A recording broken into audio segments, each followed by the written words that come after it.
Okay, so it's been a couple of days since I last was in the garage, and I've just done a bit of tidying up, and we'll have a look at the bike in a couple of seconds and have a bit of discussion about what we're going to do.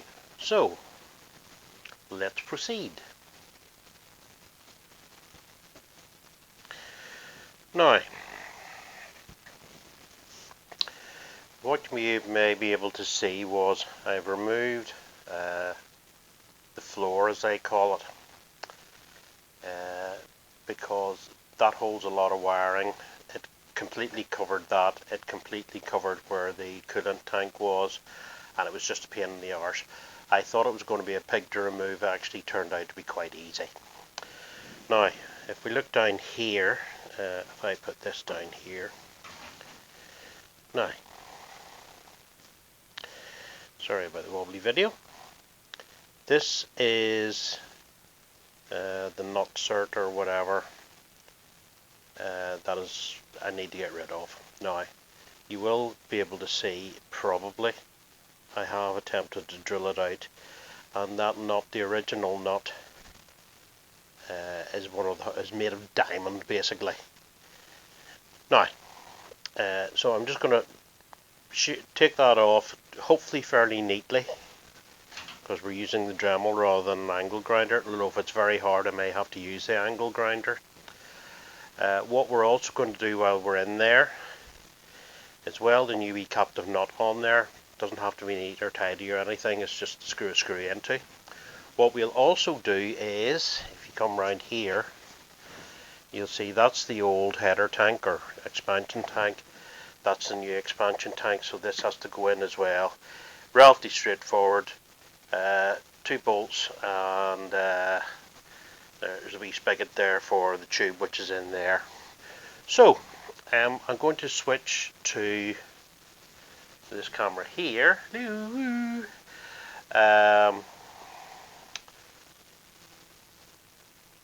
I don't have to worry about holding it.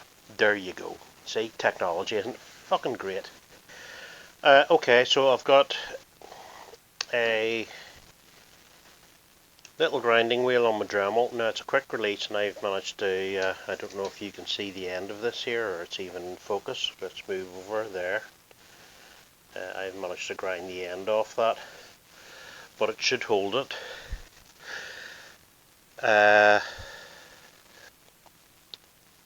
We'll just grind this off, and then we'll see if we can drill the remains of the screw out, which will be about 1.5 millimeters.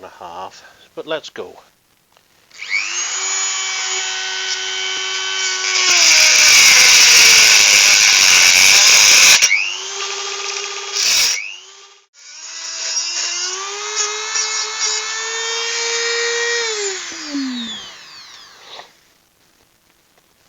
Well, as you can see, that put up a bit of a fight, and although it is nicely clean now for welding.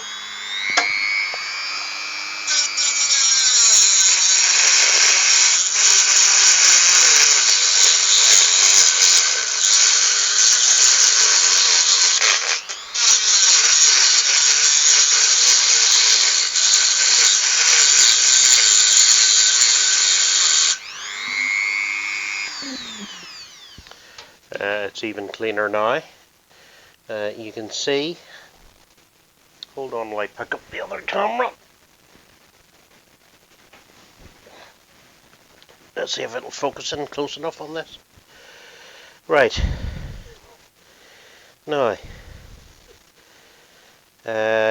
hopefully you can see the circle, which is the original nut cert. I think they've put those through from the back and just given them a wee spot weld.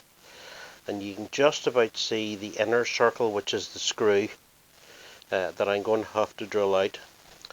Now, I've just noticed my radiator pipe, which is this, is dripping a wee bit, but I can just tuck that up there, and then that should be alright. And we'll get on with drilling this out, and hopefully being able to weld a wee nut onto it. Back in a moment. Now, what I've ended up having to do, whether it was the correct solution or not, basically the drill bits were having no impact at all on the remaining thread that was left in here. So, I don't know if you can see this. I've started grinding. The nut cert is like a little top hat shape. So it's got a rim and a top hat. The top hat goes through this little bracket, and I assume it's spot welded on. So I've gone through here, and if I can get a bit more light on that, there we go. I've gone through here on the back and ground the top hat off. Now I've just put a new disc on the Dremel, so I'm going to see if I can get a bit more at it. Problem I'm having now is the central spindle is starting to hit the top of this, but we'll keep going and get as far as we can, and then we maybe, if we're lucky, we'll be able to chisel it off. So let me put this camera down. I'll switch over to the other one over here, and we'll see how far we get. Now this is going to be noisy, so you're going to all you're going to hear is Dremel noise, and I've just by trial and error found out that the best way is just slow and steady. There's no magic about it, so bear with me while I go.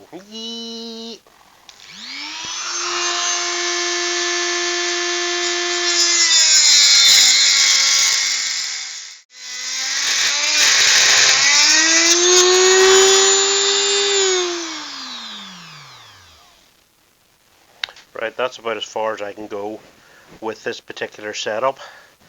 Now, I'm just going to see if I can get something that will cut in there,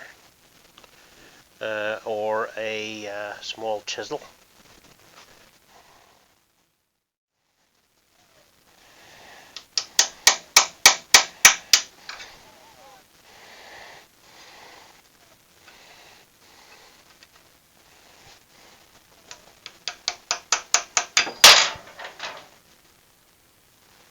Yay! And there is the little blighter. Can you see? Bloody hell. Now,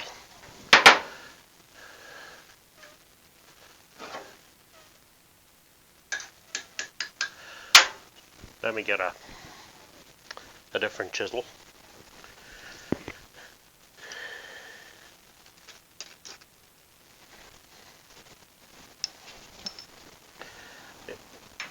I can see this has actually moved now, so I'm hoping.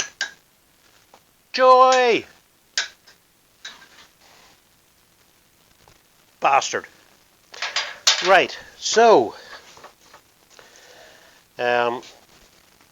basically all I'm going to do now is, that's fine, I'm going to stick an M6 nut there, just a couple of dabs of weld around it, and that'll hold it. Slap a load of hammerite on it and put the thing back together. That was much more difficult than it should have been, but it's done now, so happy days. There we go.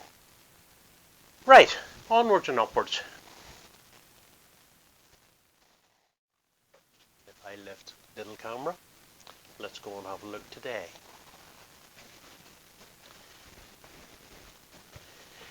Now, as you can see, it has been re-welded and painted. The expansion tank has gone back in. So that's this side done.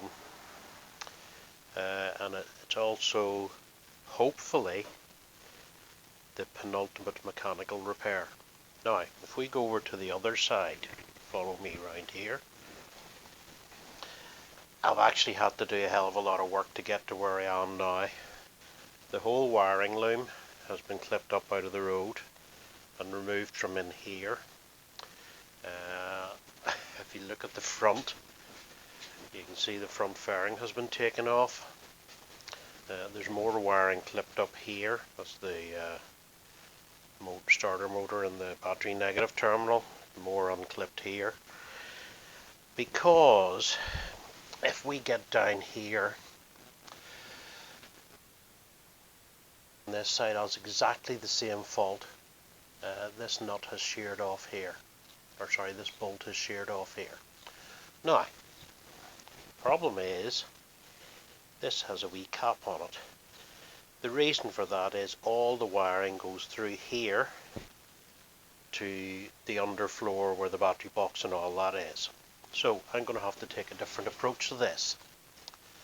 Now, if you see here, this is just welded on here and here. So I'm literally going to grind through there, take this to the pillar drill and hopefully drill it out, because I'll be able to, it's a lot more controlled on the pillar drill, and re-weld these two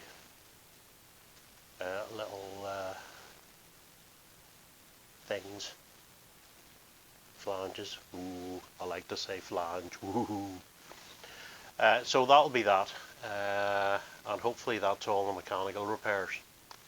Having taken the fairing off, it leads me to what will be the next stage of the project. So the fairing's actually over here. Now, pretty much every body panel, fairing included, it has a crack. Okay? Now, the guy that sold me this, it was sold out of probate.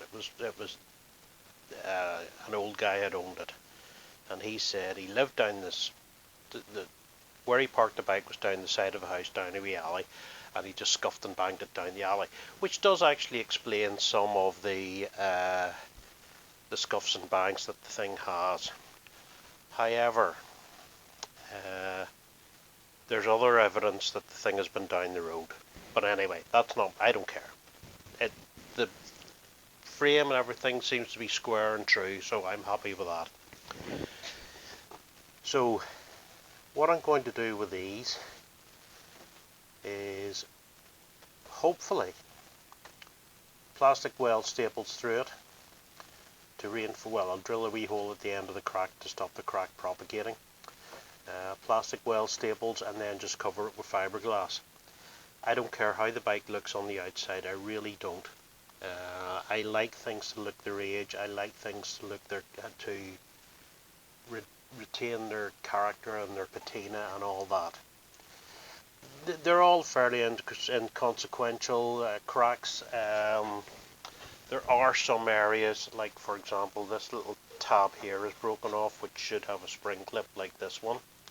And again here, what I'll do is I'll put the whole thing back together and see if there is enough physical fixings. For example, this fixes here, it fixes there, it fixes there. So out of 1, 2, 3, 4, 5, 6 fixings, there are 1, 2, 3, 4.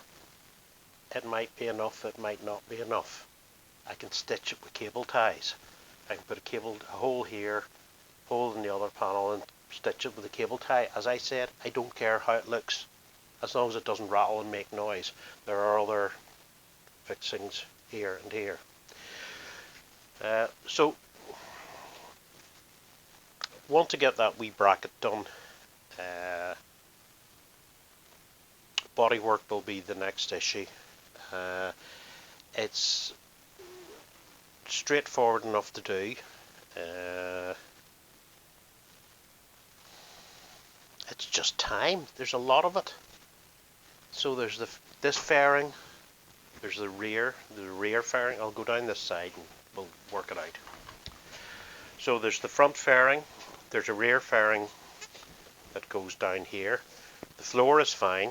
There are 2 lower side panels which go here. There are 2 large panels which go on either side here. All of those have cracks in them. So all I want to do is stabilize the cracks so as nothing gets worse, and we'll take it from there. So that's me for now. I'll get back to you.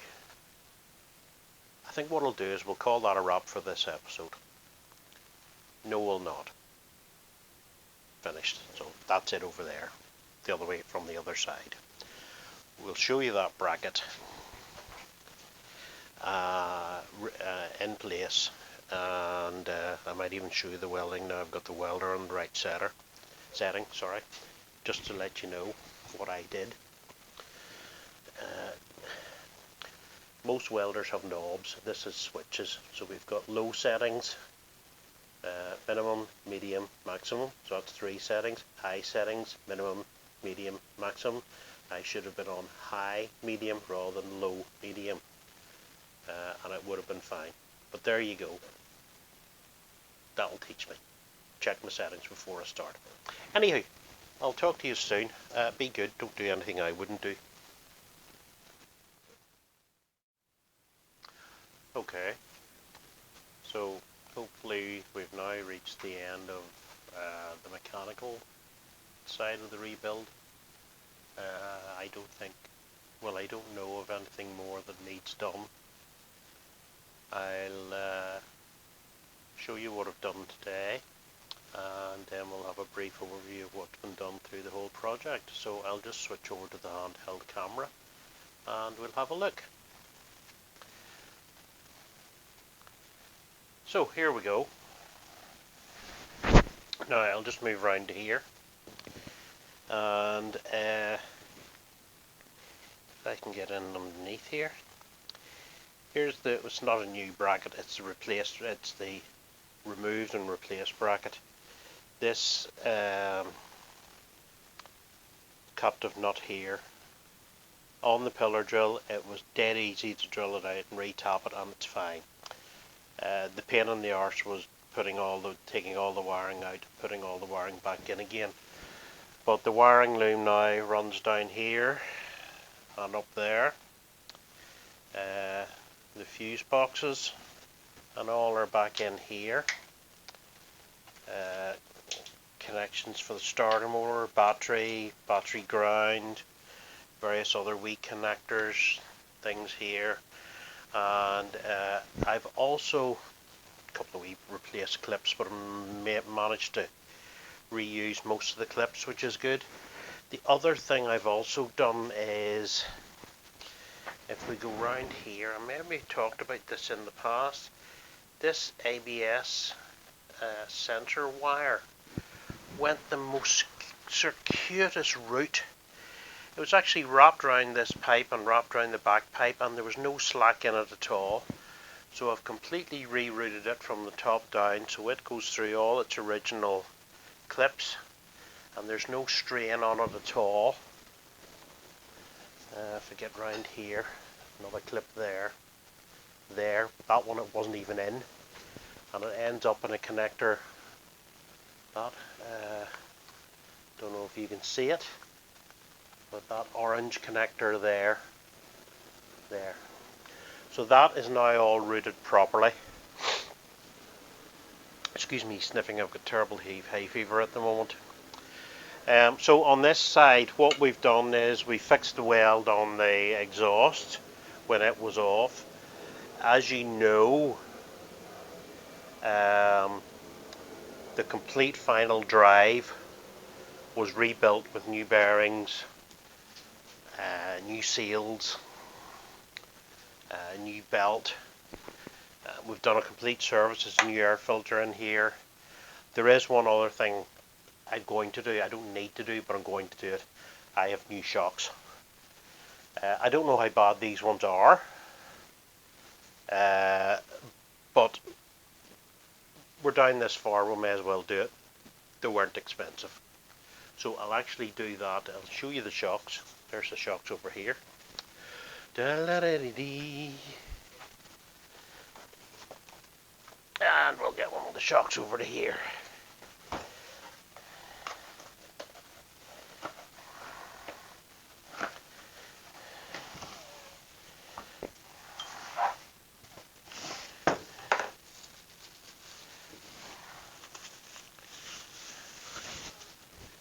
So there we are, there's the new shocks. There's also an escaped mealworm. Haha, you think you've escaped? No, you haven't. Back into there. So these are new shocks. They look just like a pattern copy. The Honda ones were A, horrendous money, and B, I don't think they were available. So these are RMS ones, which although they're UK shocks, they actually came from Italy, but hey ho. This is your normal 1, 2, 3, 4, 5 adjuster. There's no bounce and rebound or anything like that. It's a scooter. So I'm going to do those, and mechanically that'll be us done. So I'll put all this together into a video. Hopefully the next time you see this, we'll be starting to put things back on. That'd be nice, wouldn't it? Everything has to go on in order, so I just need to watch that, and then we're good. Well, assuming I can remember the order. Anyway, that's me for now. I'll put this all into a video over the weekend, and we'll get it up to YouTube. So be good, children. Bye.